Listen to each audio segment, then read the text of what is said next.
మెదక్ జిల్లా కౌడిపల్లి మండలం ముట్రాజ్పల్లిలోని ఓ ఇంట్లో ప్రమాదవశాత్తు పేలిన గ్యాస్ సిలిండర్ గమనించిన కుటుంబీకులు హుటాహుటిన బయటకు పరుగులు తీసి ప్రాణాలతో బయటపడ్డారు. సిలిండర్ పేలడంతో ఇల్లు పూర్తిగా ధ్వంసం కావడం జరిగింది. వివరాల్లోకి వెళ్తే ముట్రాజ్పల్లికి చెందిన ఆకుల శ్రీనివాస్ తన తల్లి ఆకుల శారదమ్మకు చెందిన నెలమాసికం కార్యక్రమం సందర్భంగా ఇంట్లో నిర్వహిస్తున్న సమయంలో ఒక్కసారిగా గ్యాస్ సిలిండర్ నుంచి శబ్దం రావడం గమనించి కుటుంబీకులతో బయటకు పరుగులు తీశారు. అనంతరం గ్యాస్ సిలిండర్ పేలి 60 లక్షల విలువగా ఇల్లు కూలిపోవడం జరిగిందని బాధితుడు ఆవేదన వ్యక్తం చేశారు. గ్యాస్ సిలిండర్ నుంచి శబ్దం రావడం గమనించి కుటుంబ సభ్యులతో బయటకు పరుగులు తీసి ప్రాణాలు కాపాడుకున్నామని యజమాని ఆకుల శ్రీనివాస్ తెలిపారు.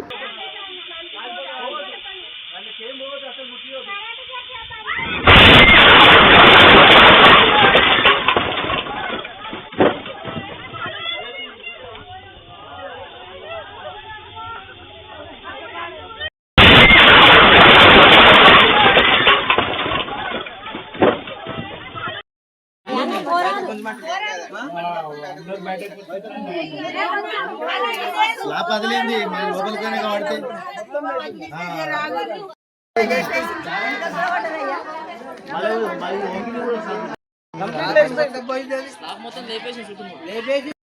లేచింది ఇట్లా అది ఇంకా మొత్తం వేలితే మొత్తం వెళ్ళే ఉండదు.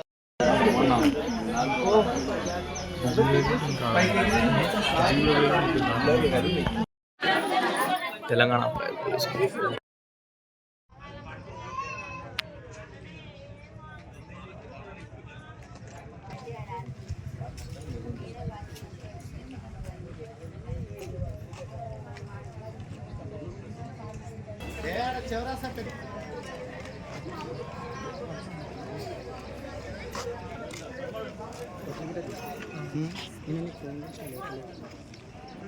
सारी आज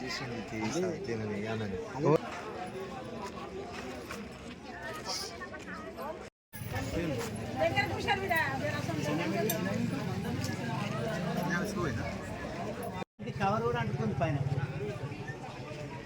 ట్యాంక్ కవర్ కూడా అంటుకుంది పైన.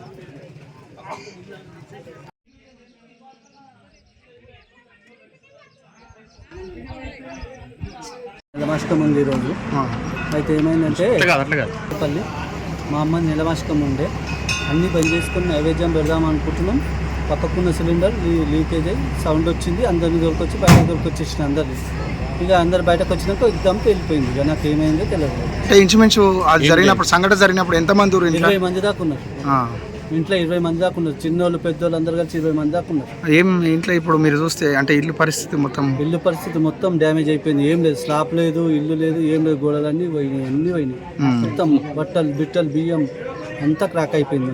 మొత్తం మీద ఏ కంపెనీకి చెందింది? HP gas.